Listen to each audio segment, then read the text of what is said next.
Smart Business.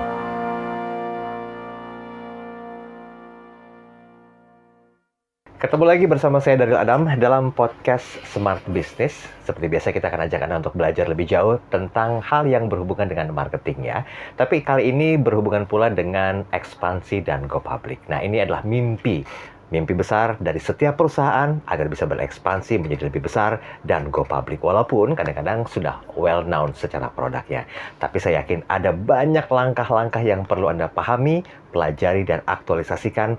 Bagaimana sih tentang ekspansi dan go public? Yuk kita bahas bersama dengan Coach Sianjat. Coach, PR terbesar dari perusahaan itu adalah bertahan, Coach, sebetulnya. Ya. Setelah dia bisa bertahan, kemudian juga melegasikan ke generasi berikutnya, mau nggak mau kan harus dimulai lagi.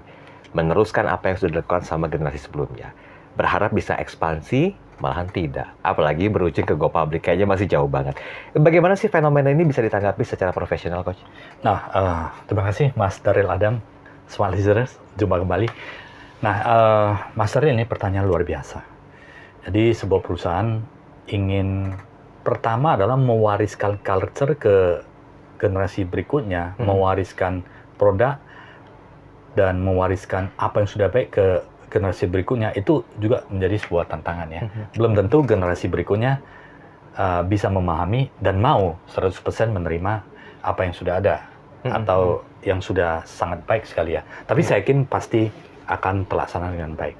Syaratnya adalah pertama kita harus bangun culture yang kuat ya, culture budaya-budaya yang sudah baik oleh pendahulu atau senior-senior kita, itu dituangkan di dalam budaya-budaya atau nilai-nilai perusahaan yang kemudian akan diteruskan ke berikutnya supaya nanti values-nya sama dulu, Mas Daryl ya. Perlu ada persamaan visi, persamaan misi, persamaan budaya atau values. Begitu ini sama, maka di dalam bisnis itu perlu dikuatkan berbagai fungsi dalam perusahaan kan, fungsi keuangan, fungsi sales dan marketing, fungsi proses bisnis, internal proses bisnis yang harus kita kuatkan. Artinya sebuah perusahaan itu harus memiliki sistem-sistem yang kuat mengatur produktivitas dalam organisasi atau proses produksi, seperti ada ISO, ada SOP standard operating procedure yang harus dipantau dengan kuat, harus ada R&D yang melakukan research and development untuk mencari lagi apa yang bisa dikembangkan lagi sebuah produk dan jasa, sebuah inovasi lagi untuk memberikan pelayanan terbaik kepada customer kita. Seperti contohlah kamera, semakin lama semakin bagus. Betul. Megapiksel semakin bagus, semakin halus. Itu adalah inovasi. Padahal di awalnya penemuan kamera adalah sebuah yang luar biasa. Ini digital dan kemudian handphone bisa foto dan sebagainya, itu adalah sebuah kepuasan. Tapi produsen yang mengerti tidak boleh puas, yaitu memberikan yang terbaik lagi. Ini yang harus ditanamkan. Culture ini ditanamkan dan kemudian ada proses bisnis, sistem-sistem yang dikuatkan sehingga ini menjadi sebuah budaya yang ada di organisasi dan melihat peluang-peluang ke depannya. Ya, belajar lagi. Mas Daryl, kita harus belajar lagi. Belajar bisa melalui tidak harus bisa buku, bisa melihat podcast, banyak YouTube. ya kanalnya. Bahkan saya sering mengunjungi perusahaan-perusahaan, mengunjungi pameran-pameran. Karena di dalam exhibition itu kita bisa melihat betapa mereka teknologi terbaru itu akan diperlihatkan di dalam. Kita bisa belajar dari sana. Nah, inovasi-inovasi ini yang akan dilakukan. Sekali lagi, semua proses bisnis, semua fungsi bisnis itu harus kuat dulu. Sales marketing ada SOP-nya. Kemudian finance itu ada standard operating procedure-nya yang sudah baik. Harus ada bisa di dalam ada sistem yang mengatur dan dijaga semuanya. Sehingga kita begitu ada sedikit problem, ada sedikit yang penyebabnya, tidak bisa dengan mudah untuk melakukan penelusuran dan analisis sehingga bisa kita lakukan perbaikan secepat itu. Oke, Coach, kalau melihat dari pencapaiannya Anda ya, Coach ya, kan Anda suka berguru dengan banyak orang, termasuk Pak Hermawan Kertajaya. Ya, itu adalah spesialis guru marketing saya juga di Indonesia dan marketing internasional luar biasa, ya. saya sangat respect. Nah, kenapa saya relatekan dengan beliau? Karena Saya berpikir gini, kalau untuk bisa mempertahankan eksistensi sebuah perusahaan, termasuk melakukan ekspansi dan go public, ini kan nggak lepas dari fenomena marketing. Ya, Sedikit dong Coach, tren marketing seperti apa yang relate dan relevan bisa dilakukan sama perusahaan, agar mereka tuh paling tidak bisa ekspansi, ya syukur-syukur bisa go public lah. ya. Di dalam marketing produk perusahaan yang ya tentunya semua perusahaan ingin produk dan jasanya laris, kemudian banyak customer yang membeli. Ya kita harus memberikan yang terbaik. Kompetitor semakin kuat karena kompetitor informasi juga bisa mendapatkan informasi yang sama dalam hitungan detik atau menit. Karena begitu publis itu sedemikian gampang kita mencari data itu dari googling, dari beberapa seperti ChatGPT, AI akan menggathering semua informasi. Nah, artinya kita harus memberikan value yang lebih tinggi. Apa yang sudah kita produk yang sudah kita berhasil, tingkatkan lagi, apalagi. Sebelumnya misalnya contoh lah, handphone hanya bisa telepon. Sekarang sudah berkembang bisa sebagai untuk merekam, kemudian live dengan kamera quality yang semakin lama semakin bagus. Nah ini seperti beberapa produsen handphone sekarang sudah mulai masuk ke satelit ya. Artinya tidak ada wifi, tidak ada chip kartu di beberapa di handphone tertentu itu sudah bisa nelpon itu dengan via satelit. Itu adalah inovasi. Kalau perusahaan mau maju ya kita harus melakukan inovasi. Jangan pernah puas terhadap apa yang sudah dimiliki, tapi cari lagi inovasi di kemudahan bagi customer kita. Kemudian profitable yang lebih bagus, efisiensi waktu yang kita bisa berikan more and more to our customer, maka kita akan menjadi perusahaan yang selalu dinantikan, selalu diminati, dan selalu menjadi sebuah perusahaan yang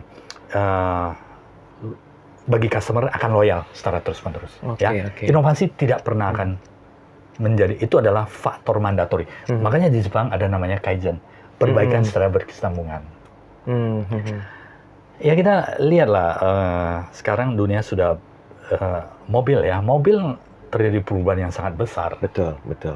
Suruh perubahan sangat besar dari mobil biasa sekarang menuju hybrid, dan penjualan electric vehicle juga mengalami kenaikan yang signifikan ya dari tahun ke tahun.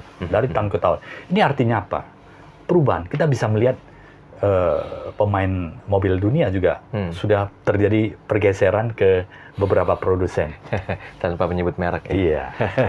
Oke, Coach kan nggak gampang nih untuk bisa ekspansi dan juga go public kan. Itu kan nggak lepas dari budgeting, anggaran, yang notabene-nya ini kan harus disiapin semuanya. Nah, bagaimana Coach agar bisa memuluskan? Ya syukur-syukur bisa langsung go public gitu, walaupun ekspansinya dikit-dikit. Tapi kalau budgetnya kuat kan, wah. Hebat juga ya. Gimana caranya Coach? Ini menarik kan, antara telur dan ayam dulu ya. Mana yang duluan? Mana yang duluan? Karena bagi sebuah perusahaan adalah investasi untuk melakukan ekspansi maupun inovasi, itu pasti semua adalah cost ya.